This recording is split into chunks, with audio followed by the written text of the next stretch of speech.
I know, right?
Ya lai lai lai, ya lai lai lai, ya lai ya lai lai, ya lai lai lai. Shabbat Shalom to those who are here in person and to those following our service online. Our Shabbat Shacharit service starts on page 74. Ma tovu ohalecha Yaakov mishkenotecha Yisrael. Ma tovu ohalecha Yaakov mishkenotecha Yisrael. And on page 75. May the one whose spirit is with us in every righteous deed be with all who work for the good of humanity, and bear the burdens of others, and who give bread to the hungry, who clothe the naked and take the friendless into their homes. May the work of their hands endure. May the seed they sow bring abundant harvest. On page 78. Elohai neshama shenatata bi tohorahi. Elohai neshama shenatata bi tohorahi. Elohai neshama shenatata bi tohorahi. Ata v'ratah, ata yitzatah, ata nefachta bihi, v'ata meshamrach b'kibihi, kol zaman shehaneshama b'kibihi, modeh ani lefanecha, Adonai Elohai, v'Elohei avotai b'imotai, Ribon kol ha'mahasim, Adon kol ha'neshamot, Baruch ata Adonai, asher b'yado nefesh kol chai, v'ruach kol b'sahish. Nisim B'chol Yom, the blessings celebrating the miracles of every moment of the day, especially the waking day, start on page 80. Baruch atah Adonai, Eloheinu melech haolam, asher natan lasech v'bina, lehavchin ben yom uvein laila. Baruch atah Adonai, Eloheinu melech haolam, hokeach ivrim. Baruch atah Adonai, Eloheinu melech haolam, matir asurim. Baruch atah Adonai, Eloheinu melech haolam, zokef kufufim. Baruch atah Adonai, Eloheinu melech haolam, bokah haaretz al hamayim. Baruch atah Adonai, Eloheinu melech haolam, hamechim et tzadei gaver. Baruch atah Adonai, Eloheinu melech haolam, malbish harumim. Baruch atah Adonai, Eloheinu melech haolam, hanoten liyahev koach. Baruch atah Adonai, Eloheinu melech haolam, hama'avish enai me'enai, utnuma me'afapai.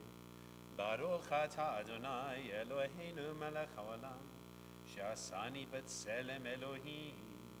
Baruch atah Adonai, Eloheinu melech haolam, Shasani ben chorim. Baruch atah Adonai, Eloheinu melech haolam, Shasani Yisrael. Baruch atah Adonai, Eloheinu melech haolam, Ozei Yisrael b'gvura. Baruch atah Adonai, Eloheinu melech haolam, Otei Yisrael b'tifarah.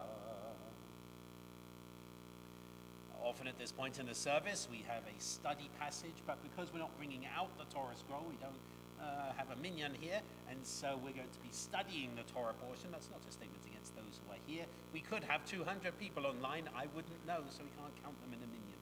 So we're going to turn on in our service. We'll have a study prayer later as we study our Torah portion. We turn on to page 105. We invite you to rise as you are able for Yishtabach.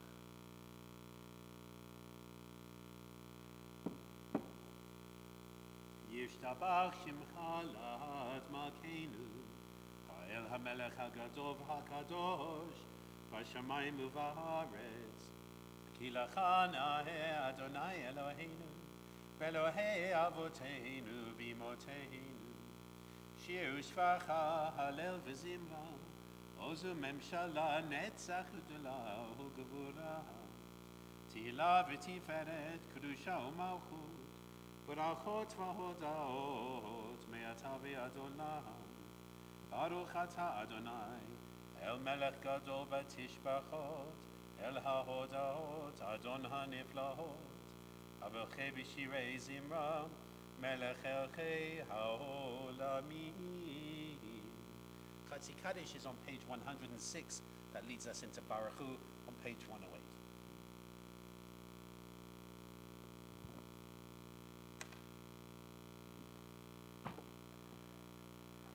יתגדל ויתקדש שמי רבה, בעלמא דברה חירותי, וימליך מלכותי, בחייכון וביומכון, ובחיי דכל בית ישראל, בגלה בגלה, ובזמן קריב, ואמרו אמן.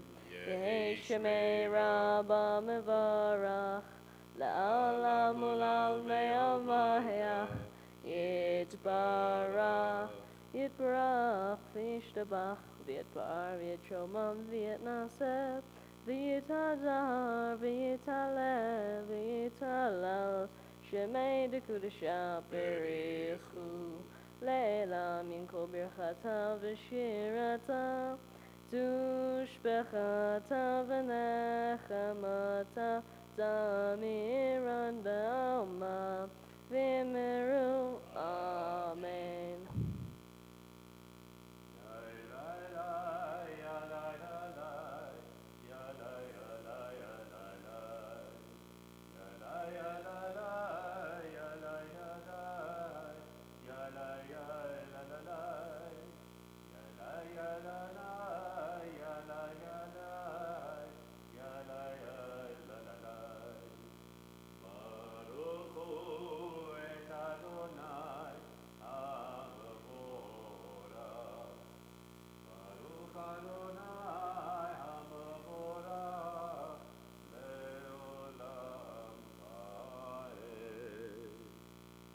Those who are standing, please feel free to be seated as we turn to page 110.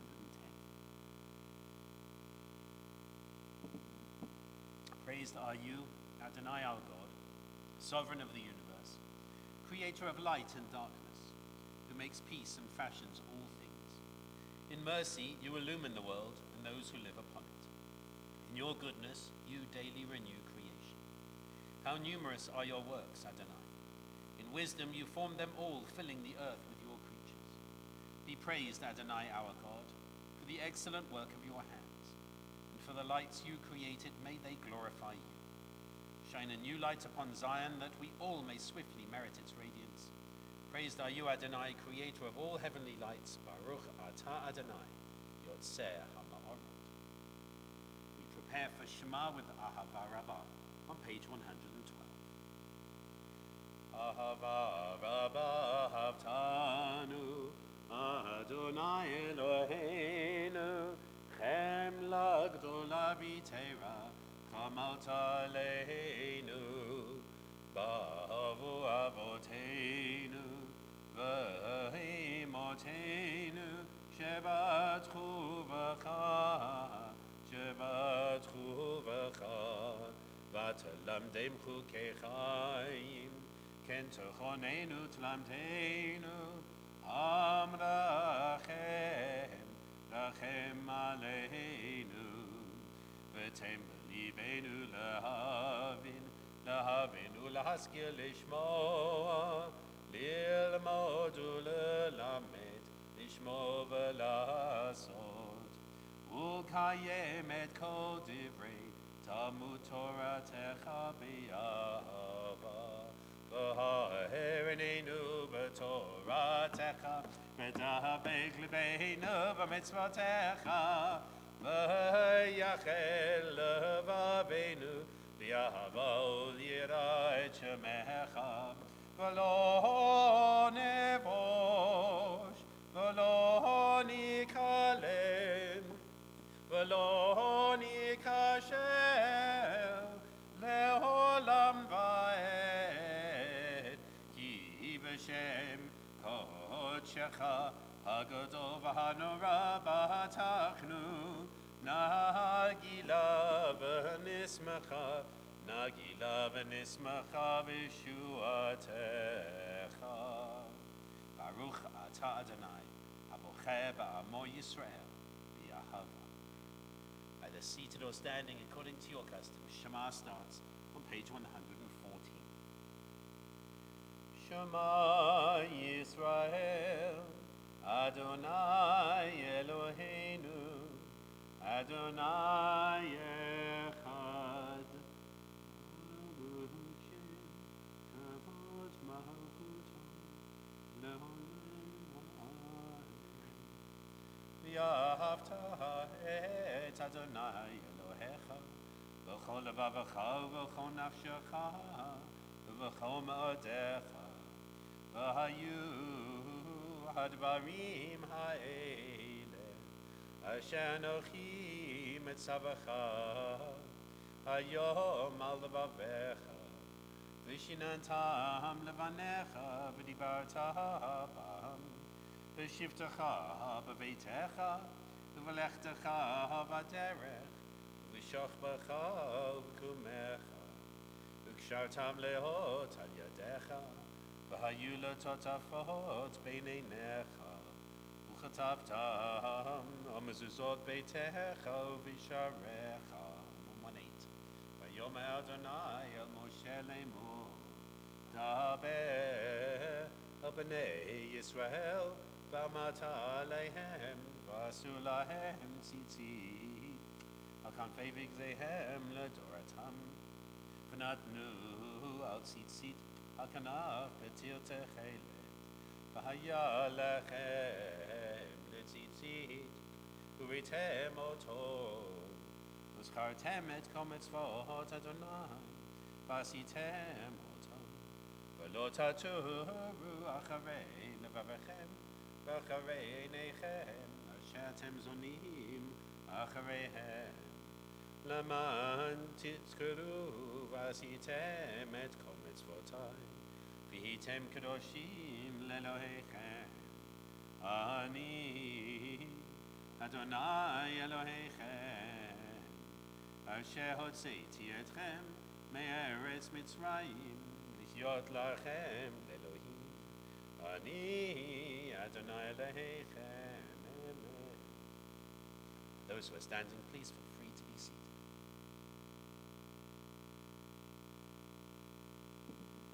As we turn to the middle of page 121 and as we read together. The eternal truth is that you alone are God, and there is none else. May the righteous of all nations rejoice in your love and exult in your justice. Let them beat their swords into plowshares and their spears into pruning hooks. Let nation not lift up sword against nation, nor learn war any more. You shall not hate your brother or your sister in your heart.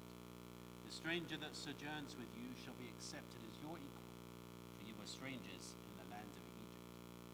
Why do you crush my people and oppress the poor, asks God. We know that the Eternal One defends the poor and upholds the rights of the needy. Praise to God Most High. Blessed is God and deserving of blessing. And on page 123. The good in us will win over all the wickedness, over all the wrongs we have done. We will look back at the pages of written history and be amazed. And then we will laugh and sing. And the good that is in us, children in their cradles, will have won. Our hearts beat with certainty that there is a day and an hour and a mountain called Zion, and that all of the sufferings will gather there and become song, ringing out into every corner of the earth, from end to end. And the nations will hear it, and like the caravans in the desert, will all to that morning throng. We come to Tefillah, the central prayer of our service. We're going to pray the opening reflection meditation together on page 124, and then we're going to continue with our Tefillah as a quiet prayer, remembering that we are now in halachic summer, so when we get to page 128 with the choice of winter or summer, since we have passed Pesach, we are now in summer. We invite you to rise as you are able for the start of our Tefillah on page 124, which we sing together, and then we continue in silence, choosing any of the prayers or all of the prayers, depending on your liturgical prowess and your spiritual leanings, until page 142.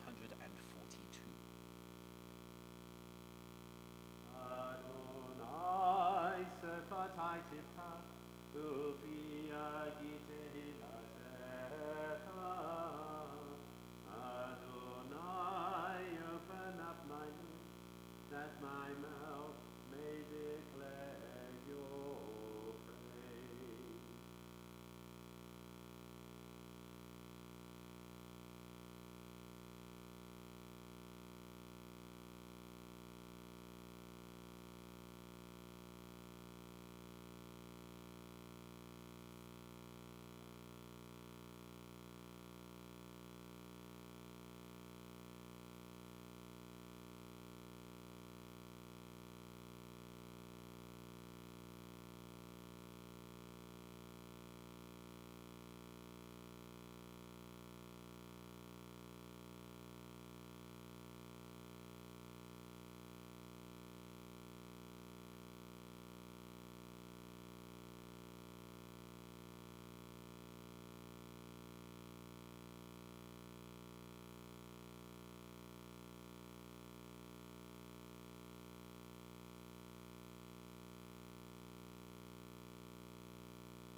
somebody's just set off our door alarm. I need to just turn that off.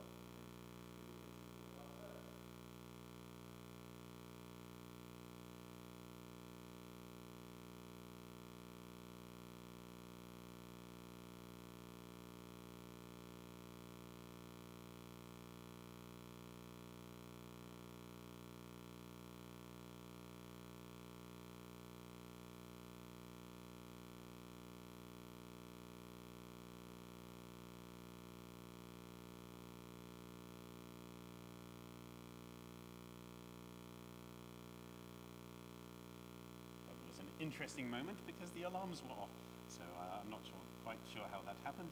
But because we don't have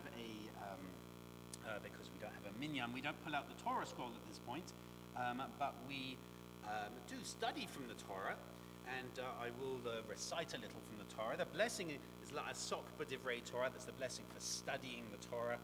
Baruch atah Adonai Eloheinu melech ha'olam. Asher kedishanu b'mitzvotav v'tzivanu la'asok b'divrei Torah. And you can find the Torah portion in the Plaut Chumash on page 912, page 912. It's Leviticus chapter 21.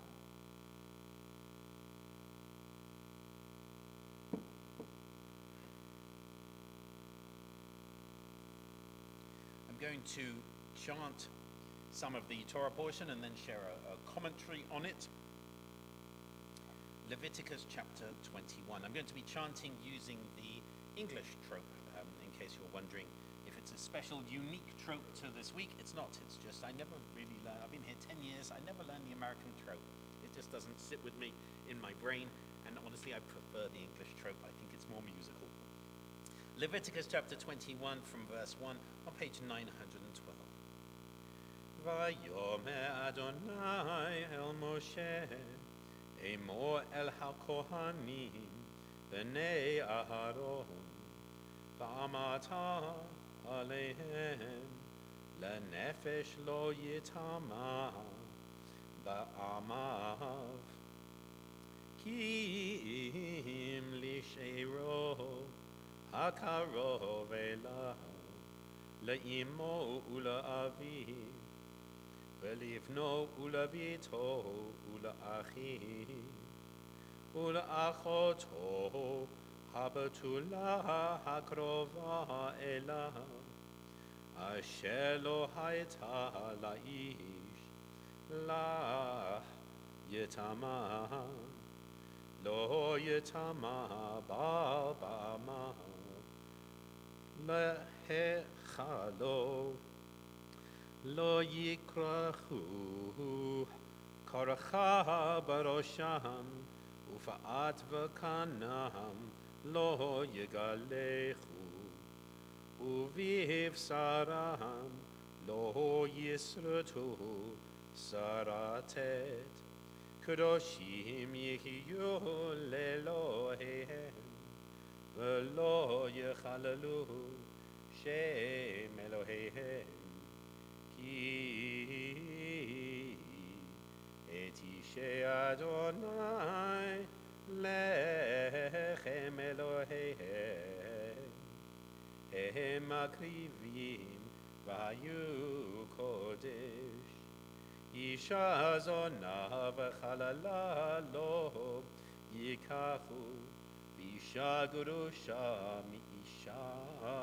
לא ייקחו כי קדוש הוא לאלוהיו וקידשתו כי את לחם אלוהיך לא מקריב קדוש יהיה לך כי קדוש אני אדוני מקדישכם ובאת איש כהן כי תחל לזנות את אביה היא מחללת באש תשרף. A challenging reading. The Eternal said to Moses, "Speak to the priests, the sons of Aaron, and say to them, none shall defile themselves for any dead person among their kin, except for the relatives that are closest to them, their mother, their father, their son, their daughter, and their brother.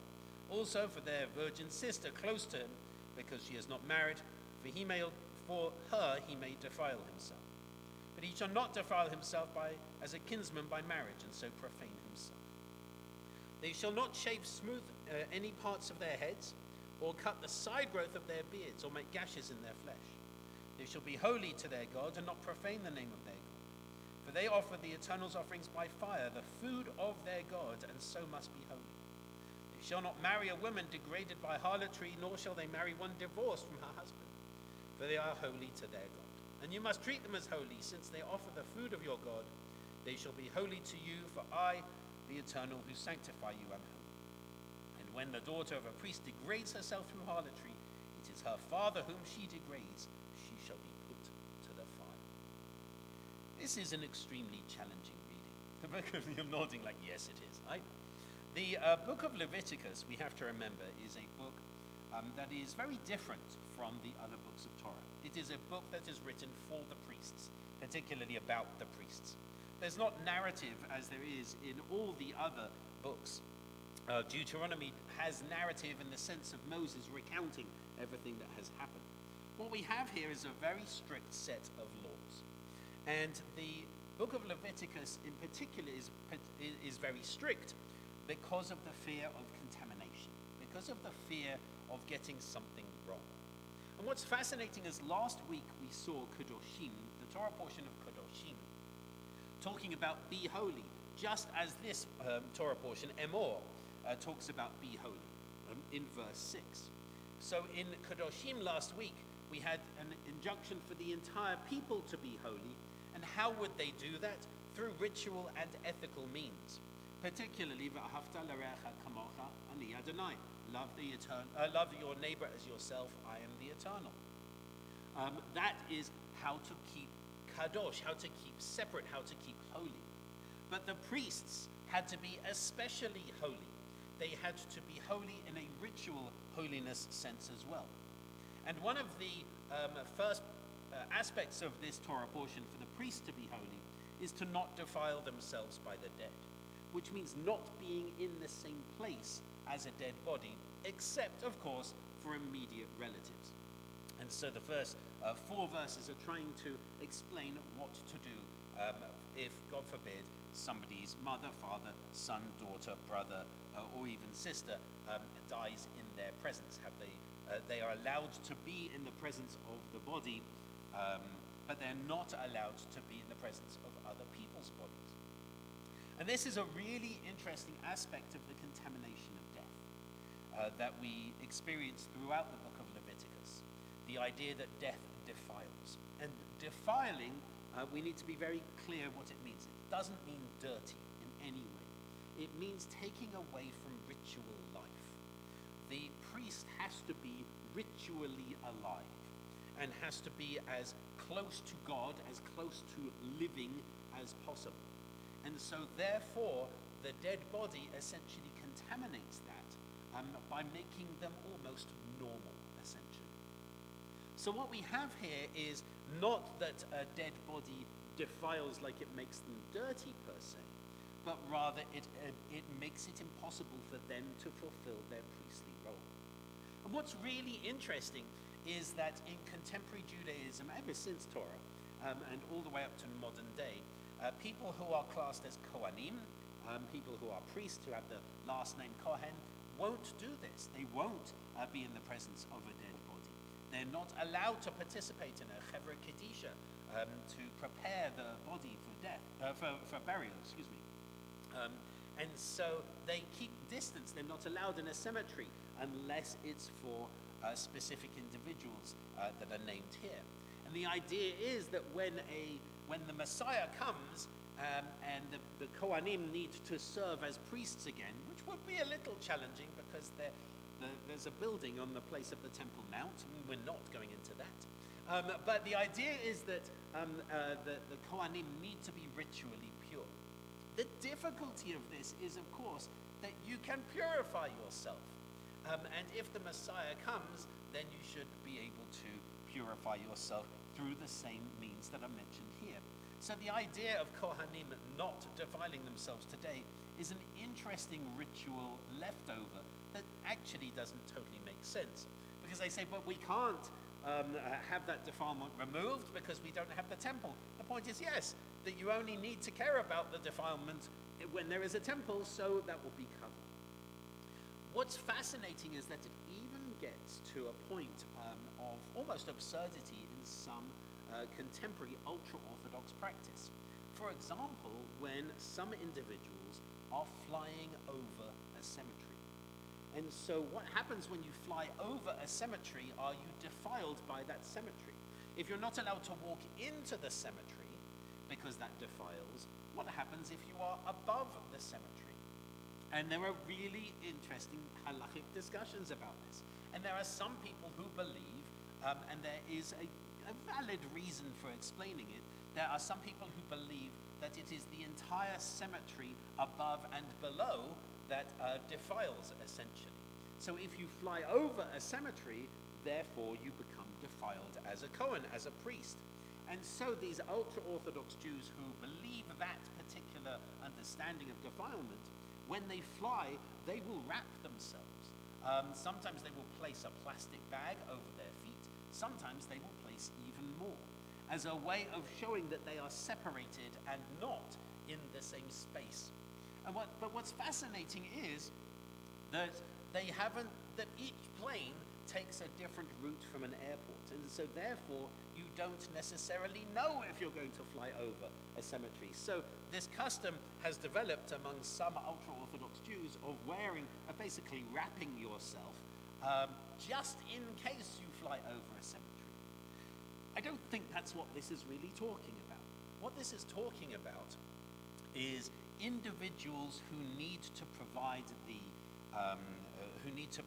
the ritual offering to God, who are in the immediate vicinity of and in the immediate task of providing those rituals. They are literally serving in the tabernacle. They're not flying at 36,000 feet above sea level. And so I think, for me, this, even though there are those who take this to absurdity, I think this is still a very important portion because of the idea of what is ritual defilement and who does it affect, particularly for the priests. Added to that, we have this idea in verse 5, they shall not shave smooth any parts of their heads or cut the side growth of their beards.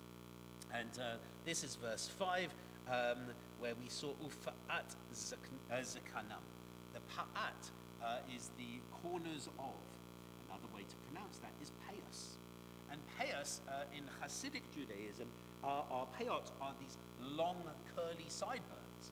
And so this mitzvah of payot is actually, I think, really important. The mitzvah of payot is exactly the same word as the corner of the field. You don't shave the corner of the field or cut the corner of the field. Similarly, the priest doesn't cut the corner of their hair.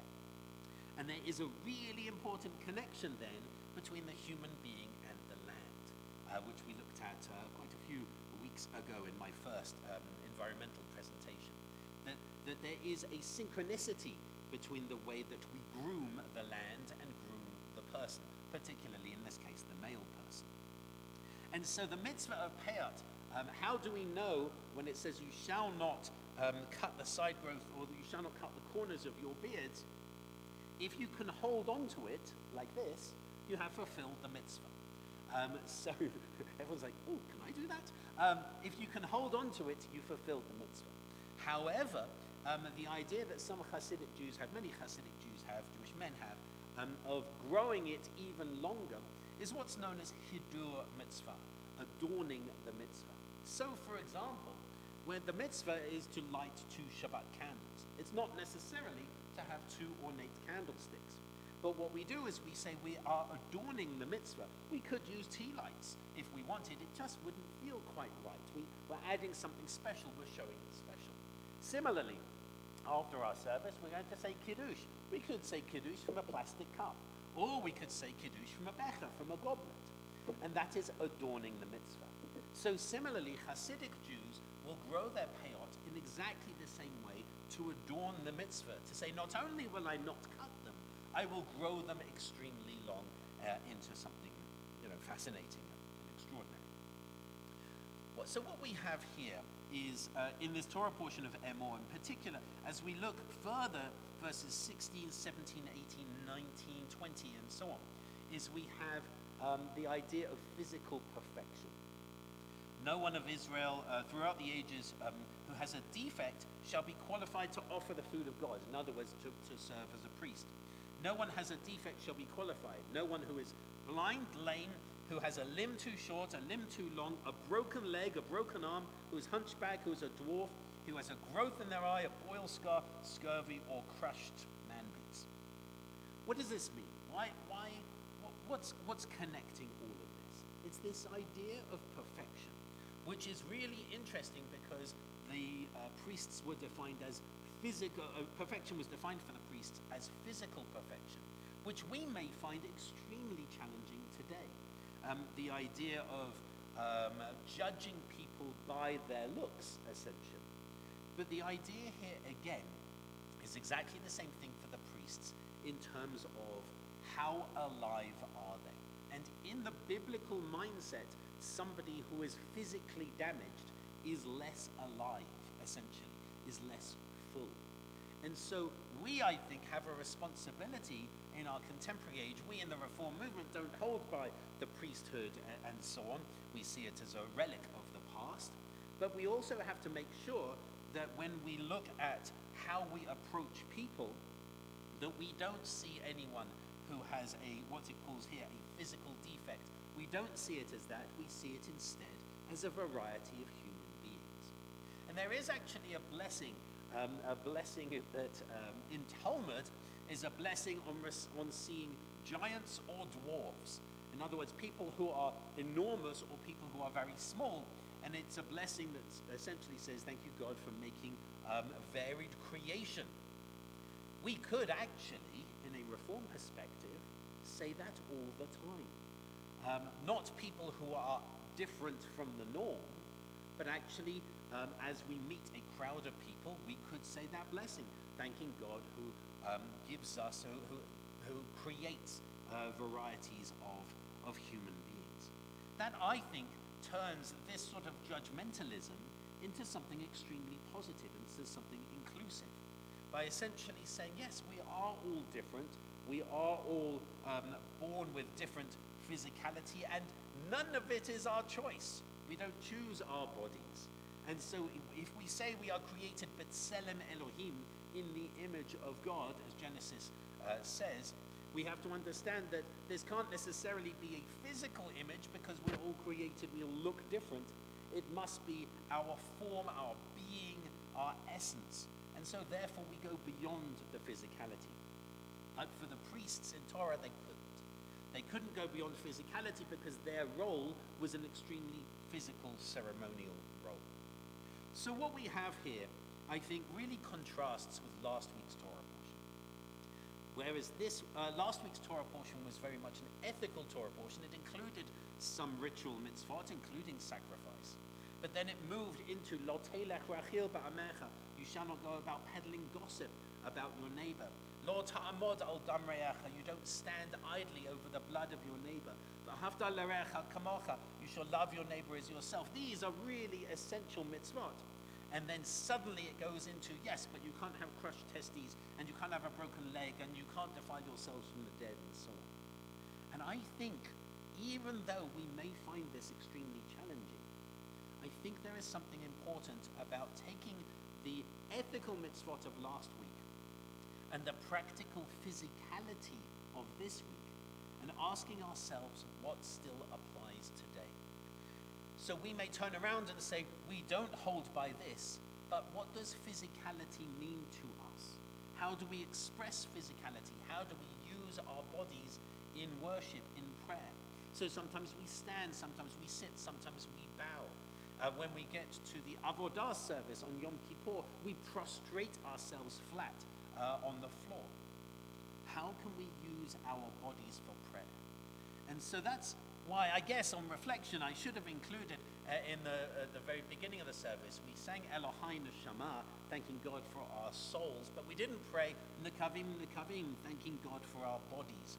And maybe this gives us a chance, this Torah portion gives us a chance not to judge ourselves by our bodies, but to be thankful for our bodies, to be thankful for any ability that we have to move, to be able to stand, to do, to perform sacred work. We don't have to be perfect according to the definition of the priests. In fact, it's probably very unhealthy for us emotionally to define perfection that way. Instead, perfect is alive. Perfect is the ability to be able to stand in God's presence, and it's for us to work out what we do with that. We turn on and back to our Siddur. We turn before our counting of the Omer, we turn to page 253. Page 253, as we think of those within our community and outside our community in need of healing at this time.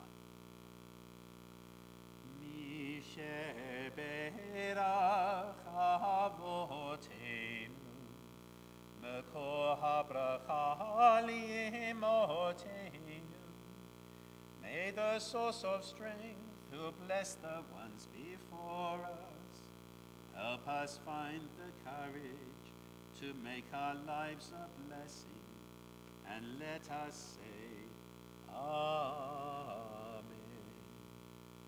We pray in particular on this Shabbat for comfort, for strength, for healing, for Gail Kaufman Craven, Kathleen Nadler, Leah Bat Gershon Vaudia, Neil Radin, Cassandra Wenzel, Nora Gluck, Carl Stalnacker, Ellen Lowenberg, Stephen Sherry Harwood, Jan Simonov, Jane Siegel, Frank Remmert, Barbara Meyer, Carol Rudman, Jane Hochberg, Carlos Villarreal, and Gary Polkowitz, as well as for Lila Eckel, Sheila Stalder, Scott Lewis, Sophie Hochberg-Farah, Ingrid Gustafsson, Jerry Steinberg, Faggy Marks, James Hetherington, Sandra Levine, Martha Ramirez, Cindy Pabst, Ann Lesser, Kathy Romero, Maria Romero, Marsha Landry, Carmen Rodriguez, Jerry Nuriho, Aaron Eckel, and Ariana Chavez. Is there anyone else you wish to share and mention for healing?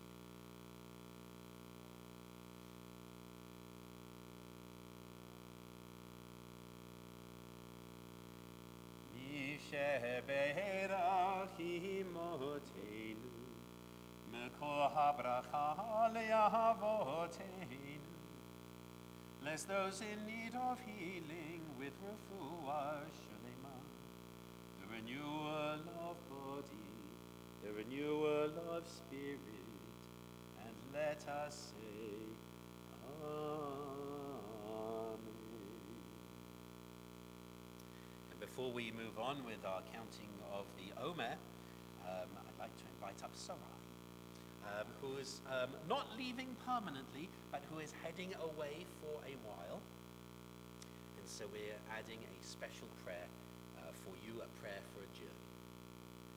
May God, who called our ancestors Abraham and Sarah to journey into the unknown, and guarded them and blessed them, protect you and bless your journey. May God's confidence support you as you set out. May God's Spirit be with you on the way. And may God lead you to your destination and hopefully back here in peace. Those whom you love, we commend to God's care. God is with them, we shall not fear. And as for you, may God's presence be your companion, so the blessing comes to you and to everyone you meet. Baruch atah Adonai, sheshechinatcha nosa'at im amecha. Blessed are you, our living God, whose presence journeys with your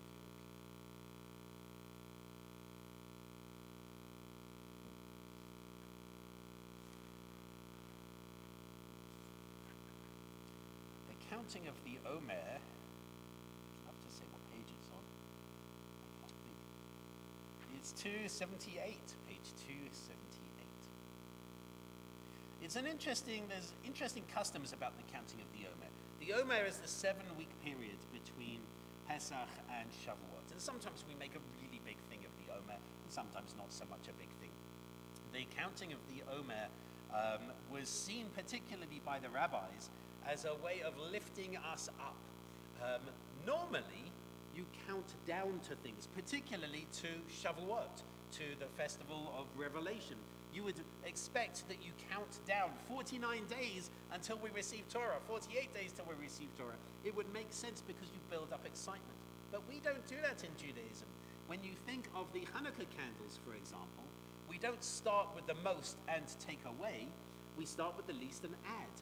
And certainly that's the viewpoint of Shammai, that you start with the most and then you diminish. Why? Because you're remembering the story of the oil, in which case there was a lot of oil and then a slowly diminishing amount of oil, but still it lasted. Shammai says you start with the most candles and you go down to the least. Hillel says you start with the least and go to the most, because you always increase holiness. You always increase. And so therefore, similarly, we count up from Pesach to Shavuot. And so the rabbis said, actually I did a lot of commentary on this, and say this is because the Israelites were so debased as they came out of Egypt. They almost weren't taken out because they had almost totally assimilated. And so what happened is, to prepare themselves for Shavuot, they had to go through 49 steps. And you can see those 49 steps in Pirkei Avot, in the Ethics of Our Ancestors in chapter 6. There are 48 ways to acquire Torah or to acquire wisdom. And so the idea is that you study one of them a day.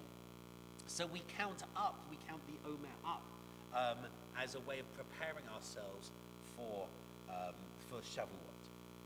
Hineni muchan u'mezuman lekayem mitzvat aseh shel sfirat ha'omer. Behold, I am ready to fulfill the mitzvah of counting the Omer. Baruch atah Adonai Eloheinu melech ha'olam, asher kadeshanu b'mitzvotav v'tzivanu al sfirat ha'omer. Our praise to you, Adonai, sovereign of all, who hallows us with mitzvot, commanding us to count the Omer. Hayom shisha ve'esrim yom, shehim shelosha shavuot v'chamisha yamim la'omer. Today is 26 days, which is 3 weeks and 5 days of the Omer. I can't believe how quickly the Omer is going, actually. We turn to page 283, page 283. We start our concluding prayers. We invite you to rise for Aleinu. עלינו לשבח לאדון הכל, לתת גדולה ליוצא בראשית, שהוא שם חלקנו לייחד את שמו, וגור עלינו להמליך מלכותו. ואנחנו קוראים ומשתחווים ומודים לפני מלך מלכי המלכים, הקדוש ברוך הוא.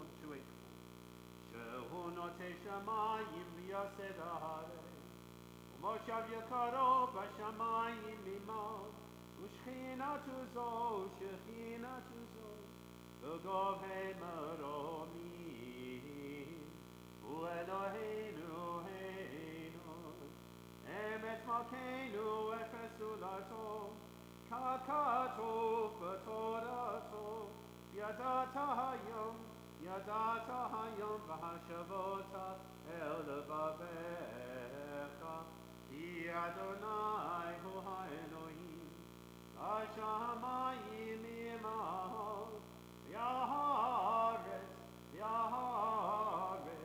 מתחת עינו. On 287, may we gain wisdom in our lives, overflowing like a river with understanding. Love each of us for the peace we bring to others. May our deeds exceed our speech, and may we never lift up our hands but to conquer fear and doubt and despair. Rise up like the sun, O God, over all humanity. Cause light to go forth over all the lands between the seas. Light up the universe with the joy of wholeness, of freedom, and of peace. V'nema v'yadonai lemelech al kol haaretz, v'yom hahu, yihyeh Adonai echad, u'shemo echad.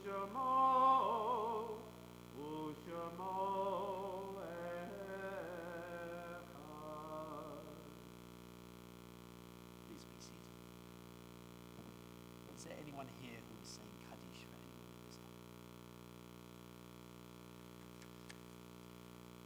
Then we add on page 291. It is hard to sing of oneness when the world is not complete, when those who once brought wholeness to our life have gone. Nothing but memory can fill the emptiness their passing leaves behind. But memory can tell us only what we were in company with those we loved. It cannot help us find what each of us alone must now become. Yet no one is really alone. Those who live no more echo still within our thoughts and words, and what they did is part of what we have become. We do best homage to our dead when we live our lives more fully, even in the shadow of our loss. For each of our lives is worth the life of the whole world, and each one is the breath of the ultimate one. In affirming the one, we affirm the worth of each one whose life now ended, puts us closer to the source of life, in whose unity no one is alone, and every life finds purpose. And with that in mind, this week we remember on their Shloshim Faith Emily Hosford. And on their yard sites we remember Bruce Kaminsky, Harvey Fisher, Muriel Friedman, Caroline Goldstone-Schiff, Gilbert Kaminsky, Jerome Kaplan, Harold Kaufman, Michael Kayak, Miriam Levine, Louis Rand, William Rosenson, Kim Rubin, Abe Silver, Beatrice Silverman, Marvin Weisberg, and Deli Wolf. Zichronam Livracha. May their memories always be forever blessed. We round off our service on page 321, page 321. Adon Olam Hashem Alach B'terem Kol Yetzin Nivra Niyet Nasa B'chevsa Kol Azay Melech Shemo Nikra. Adon Olam Hashem Alach B'terem Kol Yetzin Nivra Niyet Nasa B'chevsa Kol Azay Melech Shemo Nikra. V'yacharei Kichot HaKol Levado Yimloch Nora V'hu Haya V'hu Hovei V'hu Yihyeh B'tifara. Adon Olam Hashem Alach B'terem Kol Yetzin Nivra Niyet Nasa B'chevsa Kol Azay Melech Shemo Nikra. V'hu Echad V'yein Sheni Lahamshi Lo Lahachbira V'li Reshit V'li Tachlit V'lo Ha'oz V'ha'misra. Adon Olam Hashem Alach B'terem Kol Yetzin Nivra V'yet Nasa B'chevsa Kol Azay Melech Shemo Nikra. V'hu Eli B'chai Goali V'tuchev Li B'yet Sarah V'hu Nisi Umanus Li Manat Kosi B'yom Ekra. Adon Olam Hashem Alach B'terem Kol Yetzin Nivra V'yet Nasa B'chevsa Kol Azay Melech Shemo Nikra. V'yado avkit ruchi b'yet tishan v'ayra v'imruchi gaviyati Adonai li v'lo ira. Adon Olam Hashem Alach B'terem Kol Yetzin Nivra V'yet Nasa B'chevsa Kol Azay Melech Shemo Nikra. Please rise as you are able for our concluding blessing. Yivarechenu Adonai v'yishmereinu. May God bless us and keep us. Ya'eh Adonai panav eleinu v'chuneinu. May God's face shine upon us and be gracious to us. Yisa Adonai panav eleinu v'yasem lanu shalom. May God lift up the divine presence toward us wherever we may be, and always grant us peace. Shabbat Shalom. In a moment we'll say our Kiddush and our Motzi. Just a quick thing, my second session in reimagining Judaism and the environment will start in about 45 minutes, either in person or online. It's a different link to the normal Torah study link. It was sent out in the e-digest, so for those who are following online, we encourage you to please make sure you get the right link. Last time we had the session, after the session I came to about 4 or 5 emails saying, the link's not working, but they were using the other link. So that starts at 12:15. For those who are staying, we have challah, and maybe you can raid the fridge. if you haven't brought your own food. And I do want to mention that we are welcoming donations to help provide bag lunches to feed 25 hungry kids for 7 weeks during the summer break at the Lone Star Trailer Park. Please drop non-perishable items in the temple's big red bucket. For the list, please see the e-digest or the website. And the final thing two more things I want to mention. Tuesday night, June the 11th, is our Tikkun Leil Shavuot. That's the biggest study session of the year. It's going to be myself, student Rabbi Ziva Gunther, leading sessions. We're going to be looking at boundaries, and the first session in particular relates to the boundaries of gender. And if we got rid of the boundaries of gender, does that help affirm or deny identity? And that's based on really interesting discussions between third wave and fourth wave feminism, and how do we apply that to our liturgy and to our services. It's a really interesting discussion, as are many of the discussions that follow. We encourage you to put that on your calendar, June the 11th, the evening for Tikkun Leil Shavuot. And finally, if you're able to help at our booth on Pride on the Plaza, Saturday, June the 29th, please contact us as soon as possible, tikkunolam@sftbs.org. Our Kiddush is on page 300. V'shamlu v'nei Yisrael et ha-Shabbat, לעשות את השבת לדורתם ברית עולם. ביני ובין בני ישראל לא תהיה לעולם. כי ששת ימים עשה אדוני את השמיים ואת הארץ, וביום השביעי שבת וינפש. על כן ברך אדוני את יום השבת ויקדשהו, סברי חברי. ברוך אתה אדוני אלוהינו מלך העולם, בורא פרי הגפן.